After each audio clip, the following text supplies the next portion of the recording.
In Japan, the bright lights never stop burning. The nation has an insatiable need for energy, but virtually no natural resources to generate it. To meet demand here, they bet big on nuclear power. We blindly believed nuclear plants were completely safe, immune from accidents, and the cheapest source of energy. But the meltdowns at Fukushima Daiichi changed everything.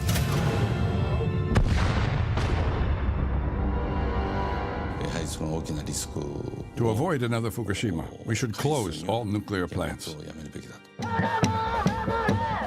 Like the rest of the world, Japan is at a crossroads. Can they get along without nuclear? Sure. The price is going to be very, very high for them. Wind and solar are not going to run the Ginza lights. How will we power the planet without wrecking the climate? If you really do wish to do something about climate change, nuclear is the path. We don't use nuclear because we got freaked out in the 70s. There are some innovative ideas on the drawing boards. For my generation, we are much more concerned about climate change and global warming. We're not going to rule anything out because the issue is so important. But given its checkered past, how realistic is atomic power? Are we ready for the nuclear option? Right now on Nova.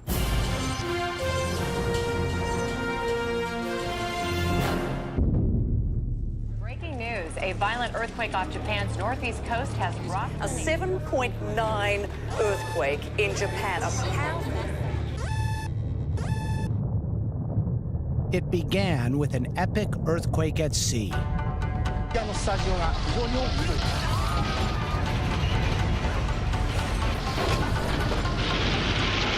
Which spawned a giant tsunami. A 45-foot high wall of water.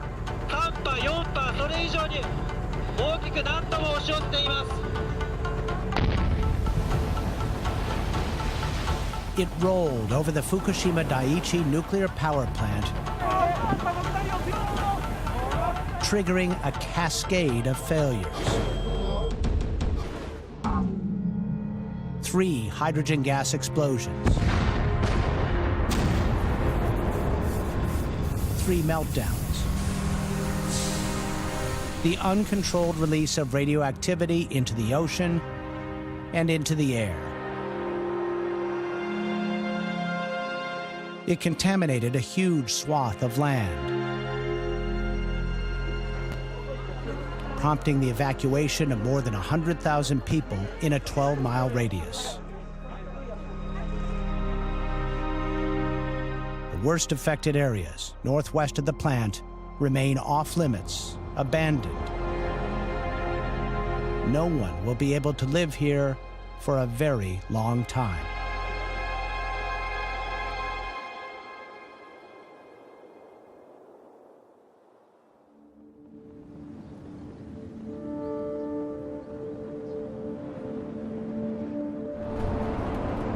As the groundwater passes through the plant, it gets mixed in with the contaminated water that is... It's now been nearly 6 years since the meltdowns at Fukushima. I've been reporting on this since it happened. 6 trips in as many years. I've traveled up and down the desolate evacuation zone.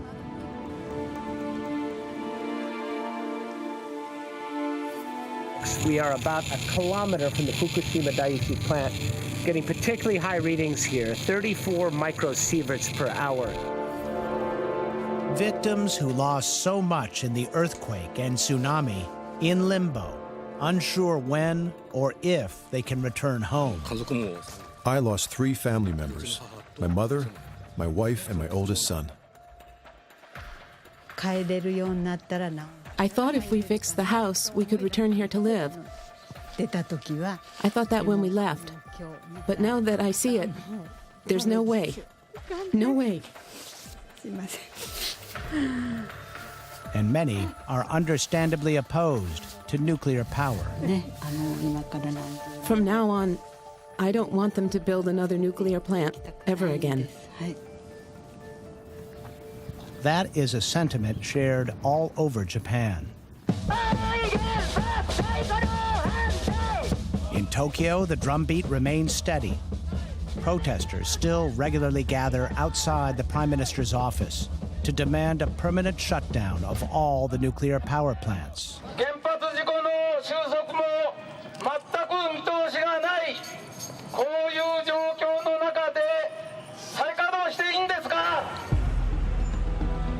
The owner of Fukushima, the Tokyo Electric Power Company, or TEPCO, is pushing hard for permission to restart another sprawling nuclear power facility on the west coast of Japan.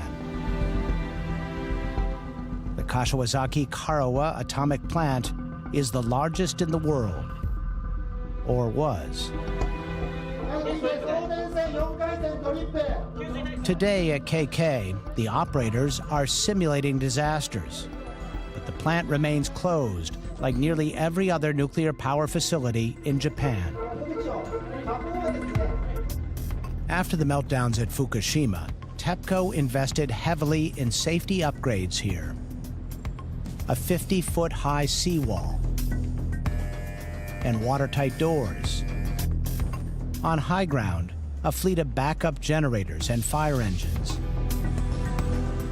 and a 5 million-gallon holding pond designed to keep water flowing down to the reactor cores as a last resort. The price tag, nearly $5 billion. Despite all of that, the provincial governor is opposed to a restart, as are most people who live here. I have young children. In my opinion, nuclear plants should be eliminated. Honestly, I don't want them to resume. With the impact of Fukushima, I don't want to use nuclear plants in the future.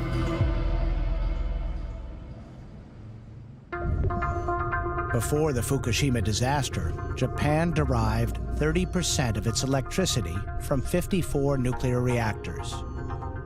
There were extensive plans to build 24 more. The goal? Generate half of their electricity with nuclear by 2030. Now the nation relies on imported fossil fuels to fill the gap. Japan is at a crossroads. And so is the rest of the world. How can we answer the relentless demand for more energy without burning fossil fuels, the chief culprit in global warming? Unlike fossil fuels, nuclear is a potent source of energy that does not generate any of the greenhouse gases, like carbon dioxide, that trap heat in the atmosphere, warming our planet. A nuclear reactor is fueled by uranium, an element that naturally splits apart, releasing atomic particles called neutrons. It's called fission, and uranium fission can induce more fission. When a loose neutron fires into a nearby uranium nucleus, the atom becomes unstable and quickly splits. Each time an atom splits, it generates heat. It's used to boil water. The steam turns turbines, generating electricity without releasing any carbon dioxide into the atmosphere. Renewable sources of energy may seem like safer, simpler ways to generate carbon-free power. But without a practical means of storing what they produce, are they reliable enough? We expect electricity on demand. What happens when the sun doesn't shine? What happens when the wind doesn't blow? We don't have a battery technology that can meet the rigorous performance requirements of the grid, namely super low cost and super long service lifetime. Wind and solar have been growing rapidly, but we have so little storage now that even if it grows very rapidly, it'll be a long time before it has a big impact. We need to have baseload carbon-free power. And nuclear is a great example of something that is baseload carbon-free power.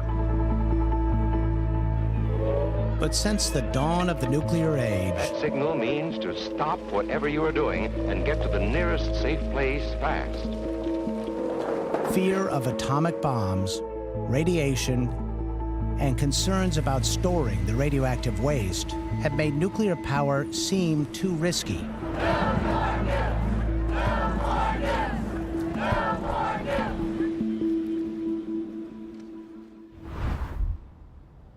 Fukushima is a lesson in what happens when these hypothetical risks become all too real. It was one of the largest nuclear power plants in the world. Today, it is still a busy, crowded workplace, but now a dangerous decommissioning site. My invitation to see it up close was unique. What next? Does 3 have a lot to... Yes, as he mentioned. But even with special permission, getting inside is not easy by design. Radioactive contamination has gone down, but not nearly enough to dispense with the Tyvek suits, 3 layers of socks, and gloves, and full-face respirators. 4,000 workers endure the ritual every day. They work long and hard without access to water or a toilet. It's like being an astronaut on a spacewalk. But this mission is less scripted and rehearsed.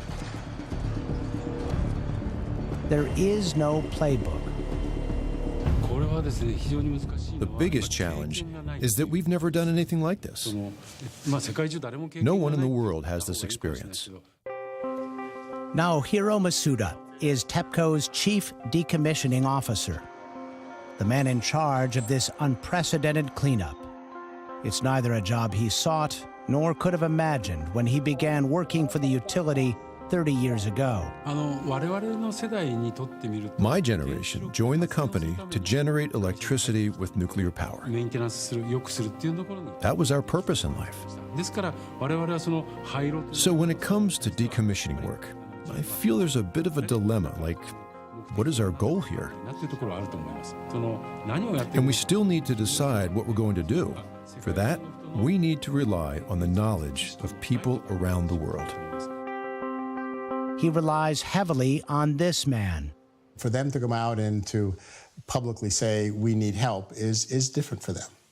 Lake Barrett is one of a very select group who has some experience with a job like this.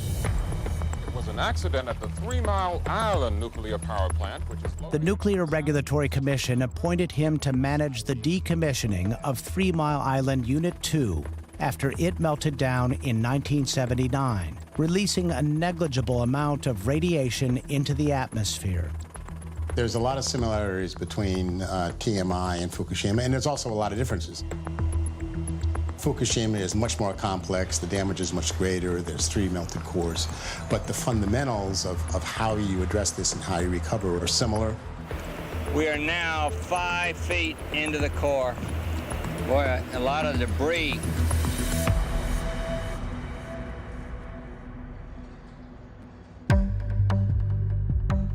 So where is the melted fuel at Fukushima?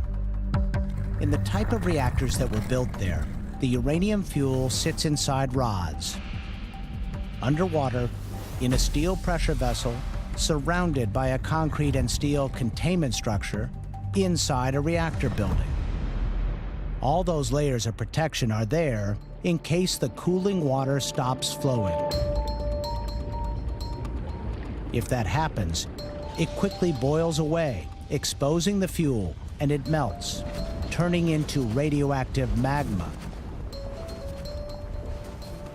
Engineers have sent robotic cameras into the containment structure to try to get a glimpse. But the cameras quickly fail after they are bombarded by radiation. They do know the damaged cores are inside their containment structures, but it is likely that they melted through the reactor pressure vessels onto the concrete floor below. Is it in one big vertical lump on the floor underneath it, or did it come down and flow like lava in a volcano and move out to the sides? We don't know yet. Answering the question won't be easy. It's just too hazardous to get anywhere near the melted fuel. But a team of scientists and engineers from the Los Alamos National Laboratory is helping TEPCO get some answers. Channel 7's on. Channel 7's on. They are building a sensing device that detects muons, which begin as subatomic particles in outer space before reaching the Earth's atmosphere. They can be used as a tool to see the melted uranium fuel. Muons are stopped, slowed, or deflected, depending on the density of the matter they are passing through. Muons are like heavy electrons. They don't have a nuclear interaction. In this demonstration, they used muon detectors to create an MRI-like image of this half-sphere of lead. At Fukushima, muon detectors like these, placed strategically around the very dense uranium cores, can work together to pinpoint the location and shape of the melted fuel. The technique works in simulations. We can see where the core was, we can see the bottom of the pressure vessel, and we can see if there's material in the core region, if there's material that's in the bottom of the pressure vessel. And we can actually measure if there's any uranium there, if there's a lot of uranium there, how much is left. So this is really good news. The detectors will be run for months to gather sufficient data to give engineers the sharpest possible picture inside a lethally hazardous place that none of them can ever visit. At Fukushima right now, the most urgent problem is water. A steady torrent of radioactive water. The plant is wedged between a mountain range and the Pacific. When the rain falls, it flows toward the ocean on the surface and underground. The earthquake on March 11, 2011, created numerous breaches in the basements of the reactor buildings. To keep the melted uranium cores cool, TEPCO pumps in 100,000 gallons of water each day. The water touches the core, becomes highly contaminated, and flows out through these penetrations that are leaking onto the floor of the reactor building. That's where it mixes with groundwater that has seeped into the basement. 100,000 gallons of water is contaminated each and every day. To keep it from leaking into the ocean, they employ a network of pumps, sending the water through a series of huge filtering plants that use various types of fine-grained materials that naturally attract and bind with radioactive elements. They remove cesium, strontium, plutonium, and about 60 others. All that remains is a radioactive form of hydrogen called tritium. Tritium is very hard in water itself. That's something that you just can't remove by any methods that I know of in a straightforward way on that scale. So they're going to have to release it. Dangerous as that may sound, scientists say the risk is relatively low. Tritium was not released in very high quantities from Fukushima relative to what we released in the atmosphere in the 1960s when we blew off hydrogen bombs.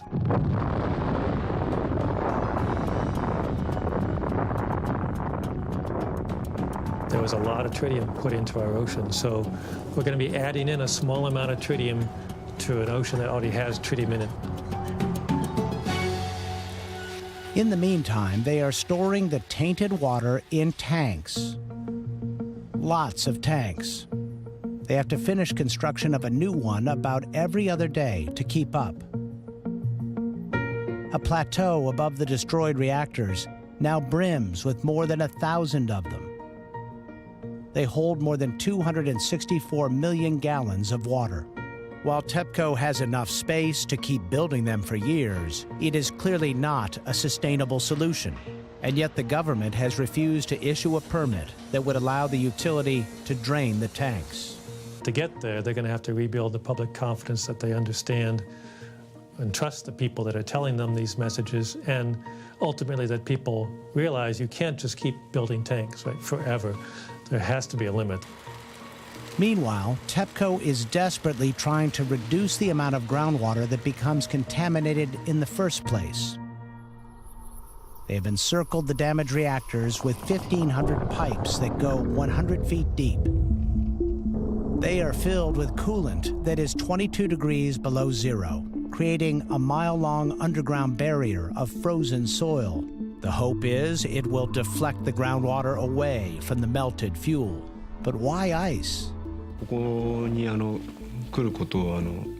my boss told me that I was being assigned here, I had my doubts. But there are a large number of buried pipes and cables around the nuclear reactor buildings. So it's not possible to use a continuous wall of steel or concrete underground. The technique is routinely used on construction sites to temporarily stabilize the ground. But nothing at this scale, designed to work for years, has ever been tried before. My concern is if you have water flowing through the site and you build a barricade, does TEPCO really understand where that water goes? Is it going to go over the wall? Is it going to go under the wall? Is it going to go around the wall? In March of 2016, they turned it on, but the groundwater is still seeping in. No one knows if it will ever work. The engineers here face huge challenges ahead. The job won't be finished for 30 or 40 years. Nothing of this magnitude has ever been done before. It can be done, I believe, with the technologies that exist and will be developed as we go forward. But no, nothing of this magnitude has ever been done by mankind.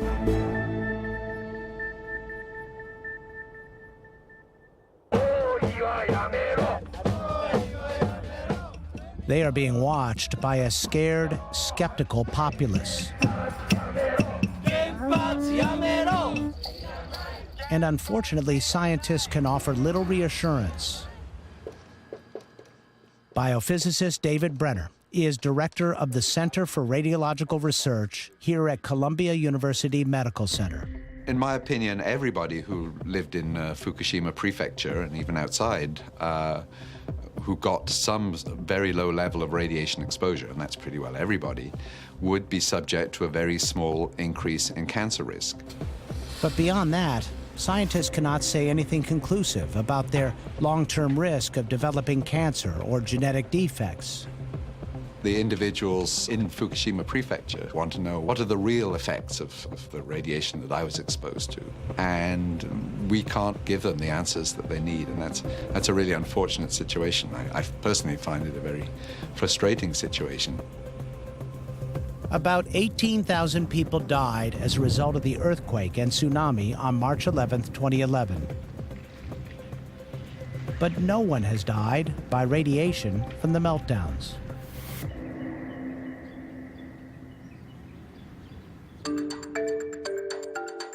So is the lesson of Fukushima to stop or to build better, safer nuclear plants?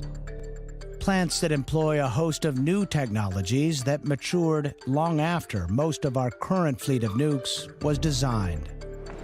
And catch, please. I think the right interpretation of the accident at Fukushima is we should go all out on nuclear innovation.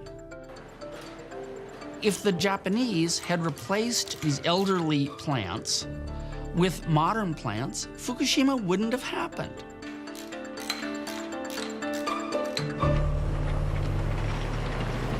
The first reactors at Fukushima Daiichi were designed and built when this technology was still young.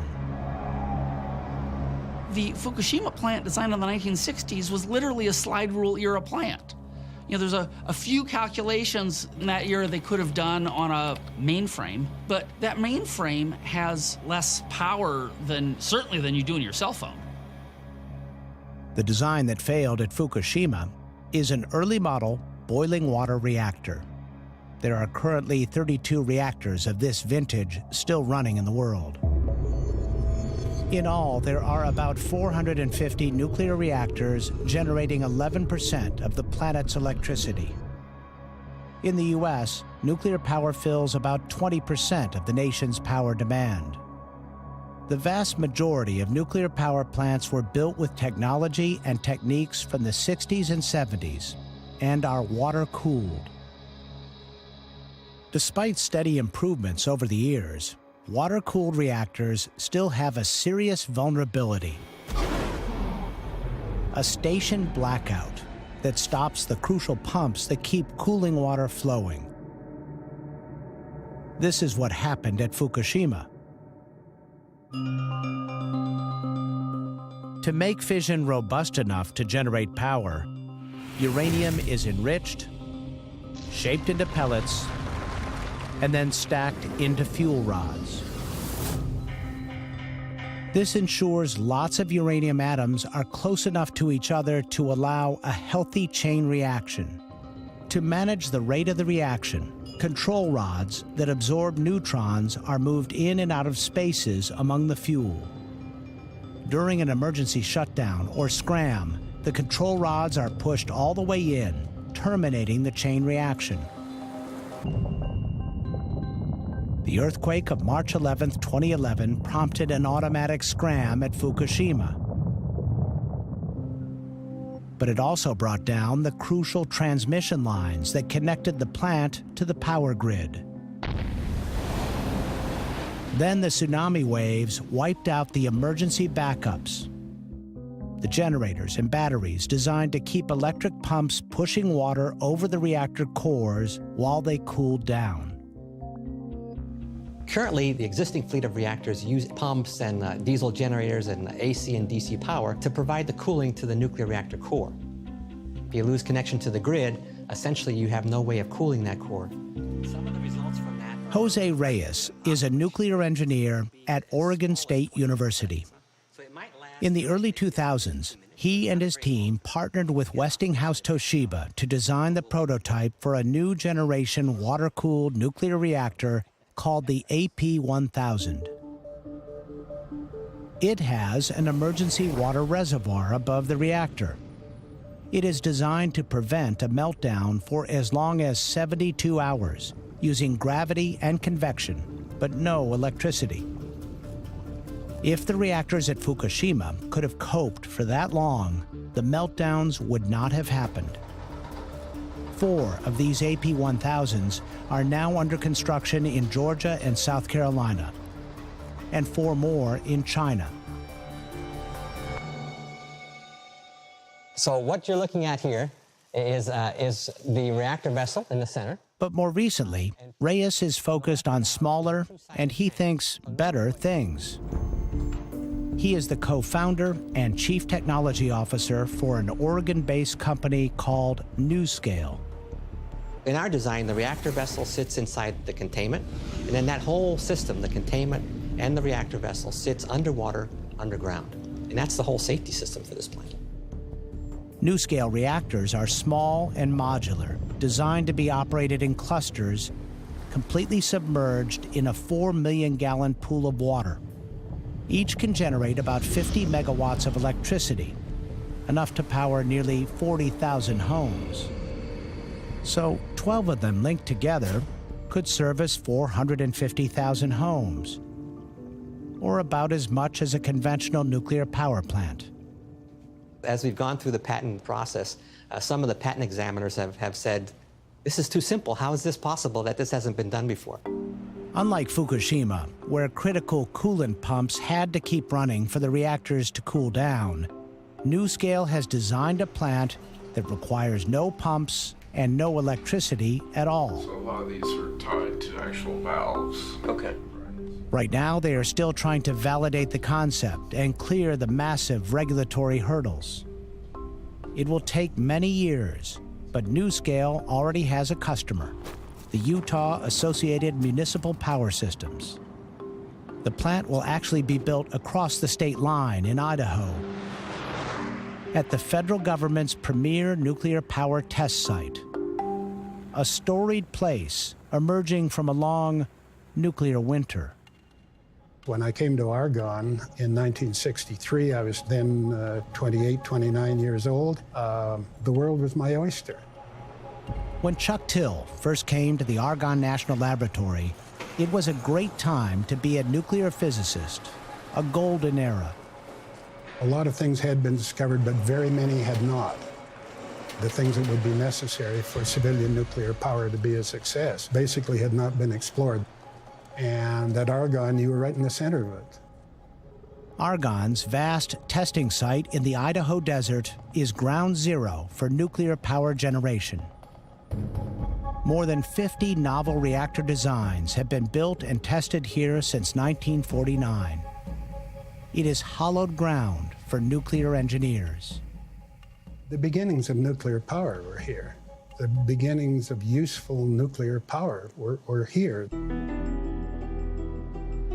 At 1:50 p.m. on December 20th, 1951, 4 200-watt light bulbs started burning here with electricity generated by the experimental breeder reactor number 1, the first ever nuclear power plant.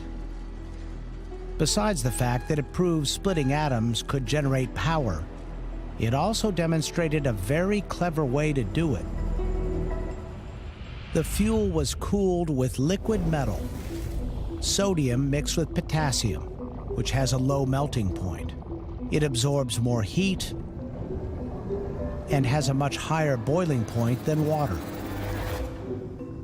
It meant the reactor did not need to be encased in a thick steel pressure vessel designed to keep water in liquid form like a pressure cooker.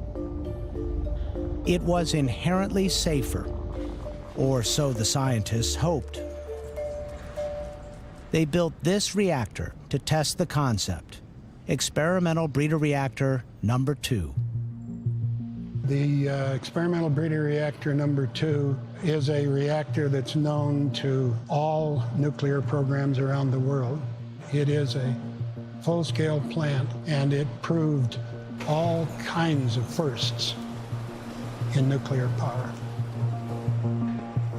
It's now about 5 minutes till test time. It made history on April 3rd, 1986. 1 minute till the test. When they staged a bold demonstration of how a liquid metal reactor can handle multiple failures. 3, 2, 1, start. In the turbine hall was an assemblage of people that came from all over the world. They had nuclear programs and they wanted to see this because the reactors don't behave this way. Reactors can't be relied upon to shut themselves down. The first demonstration foreshadowed Fukushima, a station blackout and a loss of coolant flow to the hot nuclear core. Mark! They just shut off the coolant supply. And I mean, do that in a normal reactor, you'd have an explosion. You could see the power going straight up. The next thing, of course, is everybody's head swiveled back to where we were, the Argonne people were, wondering, are they running?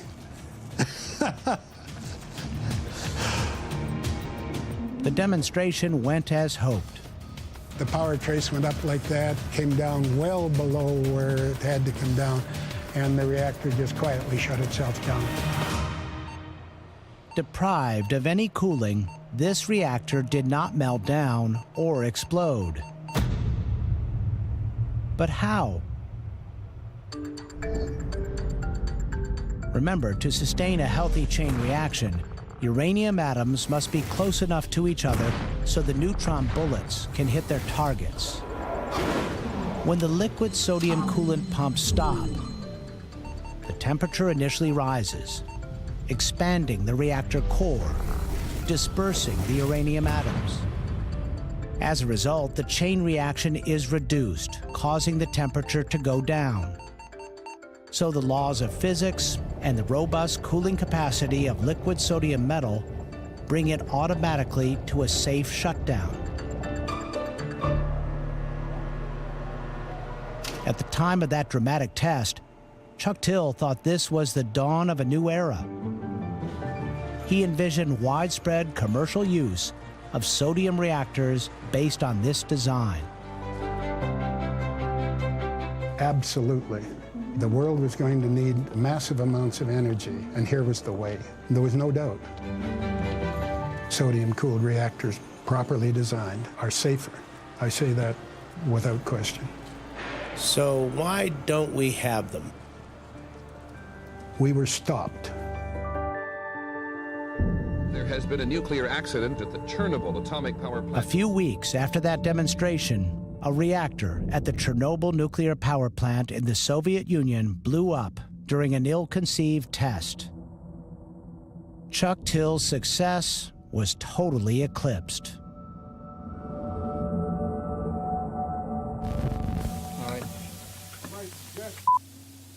This is a model of the Navy's first nuclear-powered submarine, the Nautilus.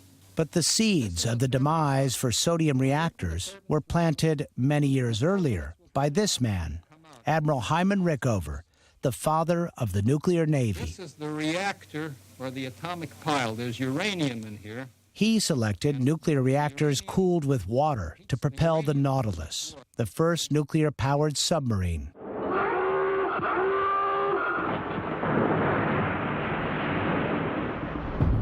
The design made a lot of good sense for the Navy. It was the right mix of size, simplicity, and safety. Among other things, sodium explodes when exposed to water. The huge Pentagon investment in the research and development of this technology gave it a big leg up on other ideas, including liquid metal reactors.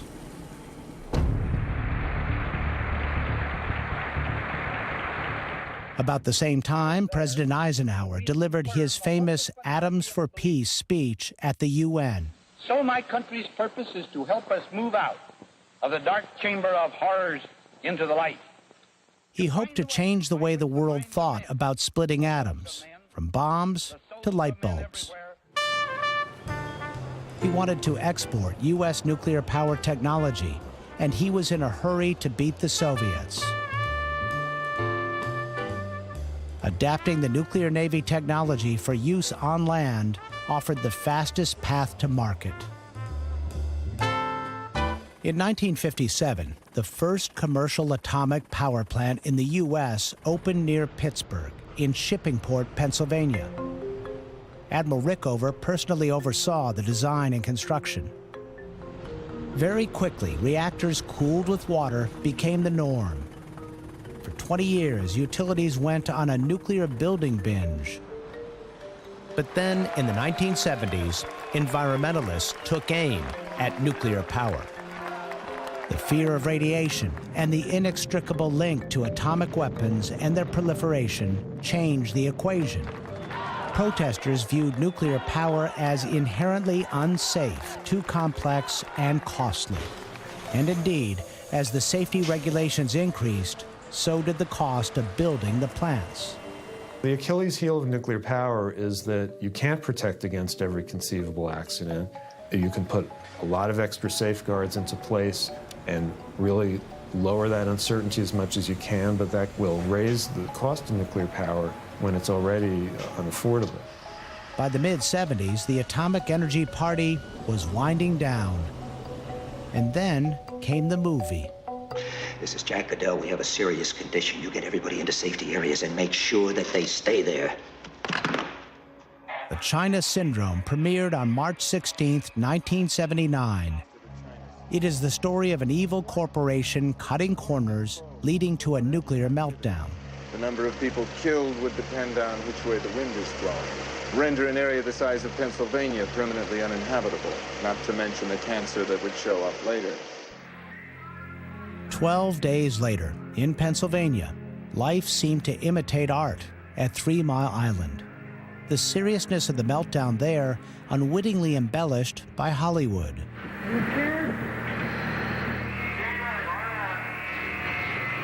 Support for nuclear power evaporated. Still, in the Idaho desert, Chuck Till's EBR-2 kept going, running safely for 30 years. Mr. Speaker, the President of the United States! But it was better at sustaining fission than political and popular support. The program was canceled by President Clinton in 1994. We're eliminating programs that are no longer needed, such as nuclear power research and development. The whole system, when it was shut down, was pristine.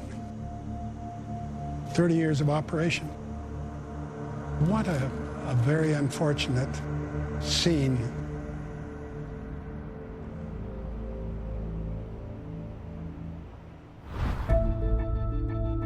But now, more than 20 years later, the intensive search for carbon-free power is prompting a fresh look at new nuclear technology.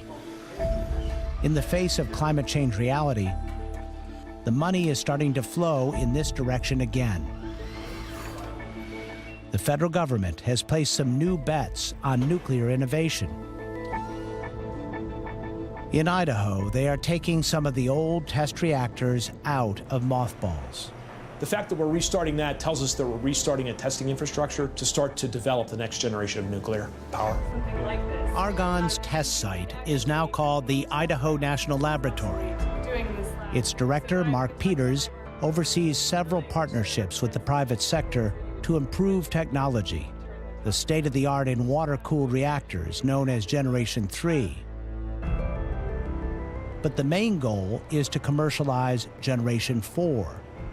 Generation 4 are future reactors that are based on different concepts, different core designs, different coolants. I'm quite excited about where we're at today. And so is his predecessor, Chuck Till. It surprises me when I go on the internet and see how many allusions there are to the things that we did. And I hope that the work that my colleagues have done in that decade from 1984 to 1994 pays off. The nation has fumbled around in my view, for 20 years unnecessarily.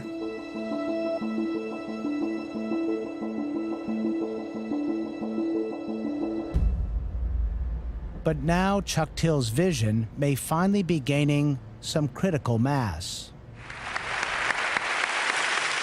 I'm going to talk today about energy and climate. This time, one of the drivers for nuclear power technology is not an admiral, but rather a captain of industry.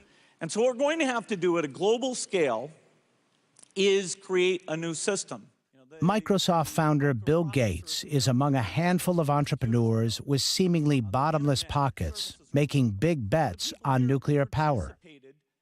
At a TED conference in 2010, he publicly announced he had co-founded a company called TerraPower. Nathan Myhrvold and I actually are backing a company that perhaps surprisingly is actually taking the nuclear approach. His partner is his former chief technology officer at Microsoft, Nathan Myhrvold. When we first started investing in TerraPower and getting it going, we had a lot of people come and look at us, kick the tires. That was the era when Silicon Valley was into clean tech. And they all said, oh my God, this is risky. But Bill and I thought that it being risky doesn't mean you shouldn't do it. In fact, perversely, that's exactly when you should do it. It's when everybody else says, no, I can't do it. It's something that is a risk that's not for the faint of heart. Here they are working on a 21st century take on sodium reactors. It is designed to run without reprocessing and refueling. With a TerraPower reactor, you fuel it, and you don't take them out for 60 years. During that period of time, you'll get enormously more energy out than you would get from the same uranium if you put it in a conventional plant. Unlike water-cooled reactors, this one does not need the equivalent of premium gas, uranium that is refined to greater potency in a complex, expensive process called enrichment. But the enrichment process has leftovers. The biggest stockpile in the U.S. is here in Paducah, Kentucky, at a uranium enrichment plant. These leftovers, called depleted uranium, can be used to fuel the TerraPower reactor. If this works, it would be a game changer for nuclear power. in part because it would virtually eliminate the need to store depleted nuclear fuel, one huge unresolved problem. With our reactors, Paducah, Kentucky becomes the energy capital of the United States. Because Paducah alone has enough of this low-level nuclear waste, the depleted uranium, that we could run all of America's electricity needs for 750 years. But TerraPower faces big regulatory hurdles. The Nuclear Regulatory Commission is accustomed to licensing water-cooled reactors. When it comes to innovative technology like this, the rules haven't even been written. So TerraPower has found a customer that is less constrained by regulation and public relations: China. It's where its first plant will be built. So far, from a technical perspective, we've solved every technical problem that's occurred. But I can't tell you, oh yes, we've already been successful. It's going to be many more years of hard work before we are successful. And stop. So we made a crazy bet. North. And we're going to keep making that crazy bet. And I'd love to have more competition.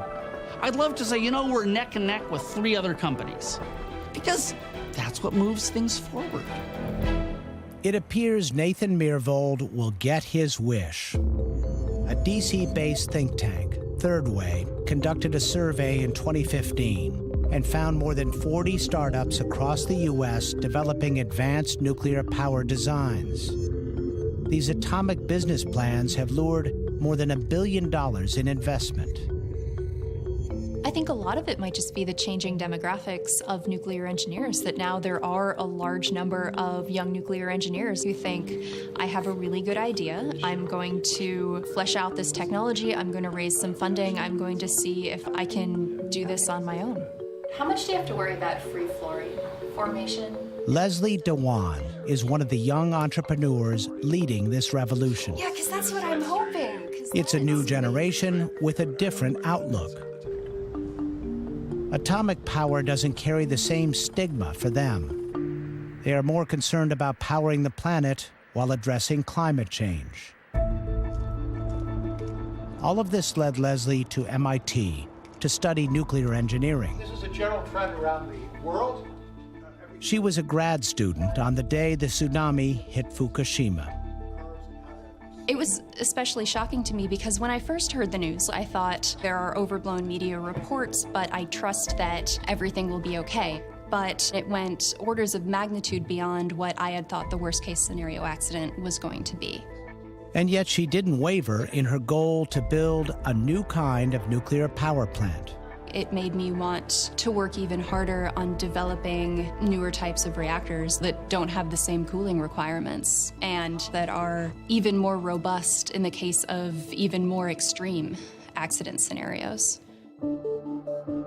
She became enamored with some nuclear technology first developed 50 years ago at another national laboratory, this one in Oak Ridge, Tennessee. It's called a molten salt reactor. Not table salt, liquid fluoride salts. Unlike the TerraPower reactor that uses liquid metal to cool solid uranium fuel, this inventive design turns that idea around. A molten salt reactor uses liquid fuel rather than solid fuel. With liquid fuel, the size and shape of the container is crucial. Pumping the fuel into a cylindrical vessel places uranium atoms close enough to each other to sustain a nuclear chain reaction. If something goes wrong and it starts to overheat, the liquid expands and the uranium atoms become too dispersed to maintain fission. So it starts cooling down passively. And in the case of a total loss of station power, like Fukushima, the design employs another safety feature. Below the reactor chamber is an emergency reservoir.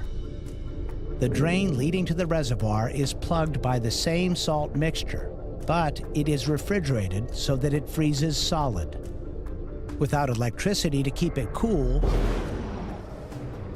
the plug quickly melts, and the liquid fuel drains into the emergency reservoir. Unlike the reactor chamber, the shape and size of the emergency reservoir ensures the uranium atoms are too far apart to sustain a chain reaction. It cools down and eventually freezes. Crisis averted. At Oak Ridge, they successfully ran and tested a molten salt reactor for 4 years. The design works. Even in the worst type of accident scenario, even if you don't have any external electric power, like what happened at Fukushima, even if you don't have any operators on site, they're able to shut themselves down. The basic science is well understood, but building a reactor that can withstand something as corrosive as a very hot bath of salt is a huge engineering challenge. It is the focus of early testing for Leslie's startup company, Transatomic. We can make something that works for 5 years, that works for 10 years. Like that, we certainly know. What we're trying to figure out now is whether we can use newer materials or new methods of corrosion control to extend the lifetime of the facility, because ultimately, we care about making this low cost. If you have to replace your key components every 10 years, it's not going to be cheaper than coal, and if it's not cheaper than coal, then it's not worth doing. But coal and all fossil fuels carry another cost to the environment. In Japan, with the nukes mothballed, they have kept the lights burning by burning imported fossil fuels, mostly liquid natural gas. The result? A steady increase in greenhouse gas emissions, reversing the nation's ambitious reduction plan signed just 2 years before the Fukushima disaster. If you're concerned about climate change, you need to be open to nuclear power. I think that there's no way that the world will meet its carbon reduction goals without including nuclear in the mix. All over the world, the demand for energy grows exponentially in emerging economies. China opens a new coal-fired power plant about once a week. Can the world respond to the relentless demand for energy without worsening climate change? Is it time to rethink the nuclear option? The fate of the whole planet depends on us renewing our energy system with renewables and with nuclear. And if we step back from that, we are going to create a tremendous problem for future generations.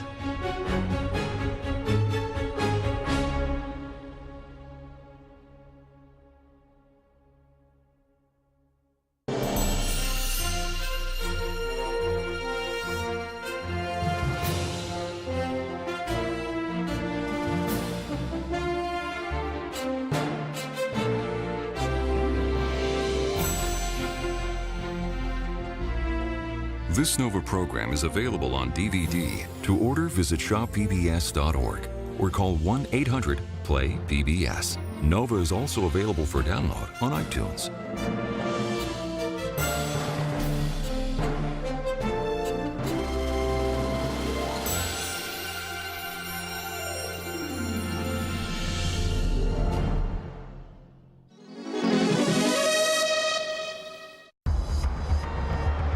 In Japan, the bright lights never stop burning. The nation has an insatiable need for energy, but virtually no natural resources to generate it. To meet demand here, they bet big on nuclear power. We blindly believed nuclear plants were completely safe, immune from accidents, and the cheapest source of energy. But the meltdowns at Fukushima Daiichi changed everything.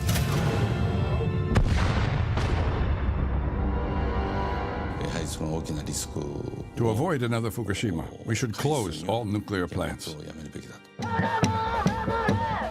Like the rest of the world, Japan is at a crossroads. Can they get along without nuclear? Sure. The price is going to be very, very high for them. Wind and solar are not going to run the Ginza lights. How will we power the planet without wrecking the climate? If you really do wish to do something about climate change, nuclear is the path. We don't use nuclear because we got freaked out in the 70s. there are some innovative Fukushima. I've been reporting on this since it happened. 6 trips in as many years. I've traveled up and down the desolate evacuation zone.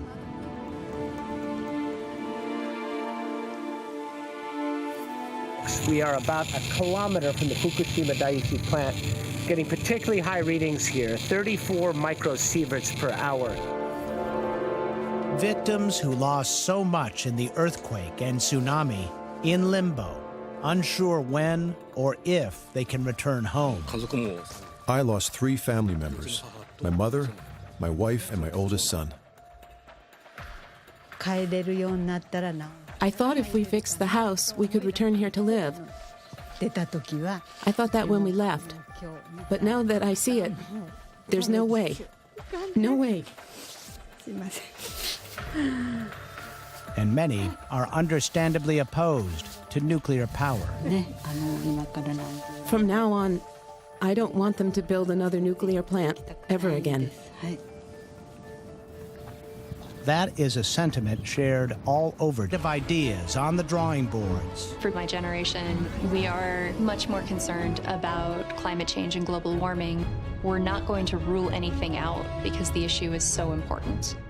But given its checkered past, how realistic is atomic power?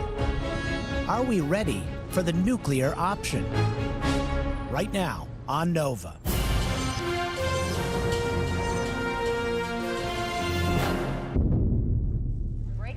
A violent earthquake off Japan's northeast coast has rocked a 7.9 earthquake in Japan. It began with an epic earthquake at sea.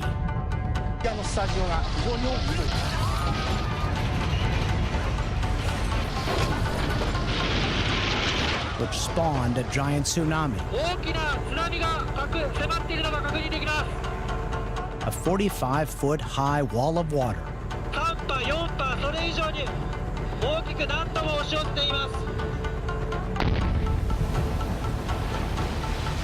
It rolled over the Fukushima Daiichi nuclear power plant,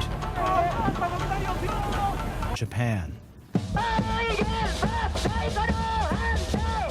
In Tokyo, the drumbeat remains steady. Protesters still regularly gather outside the Prime Minister's office to demand a permanent shutdown of all the nuclear power plants.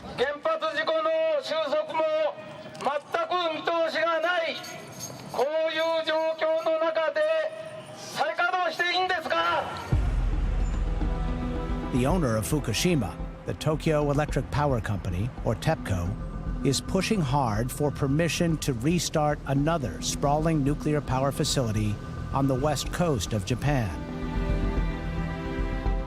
The Kashiwazaki Karawa atomic plant is the largest in the world, or was. Today at KK, the operators are simulating disasters, but the plant remains closed like nearly every other nuclear power facility in Japan. After the meltdowns at Fukushima, TEPCO invested heavily in safety upgrades here. A 50-foot high seawall, triggering a cascade of failures. 3 hydrogen gas explosions. 3 meltdowns.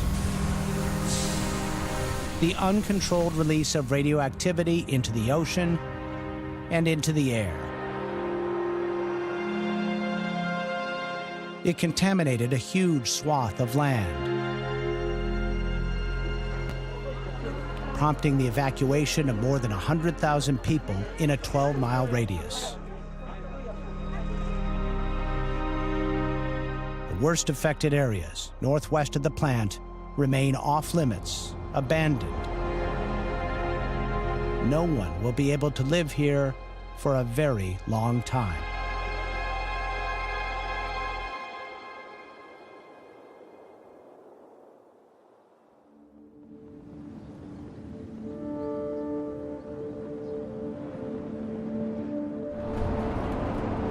the groundwater passes through the plant, it gets mixed in with the contaminated water that is... It's now been nearly 6 years since the meltdowns at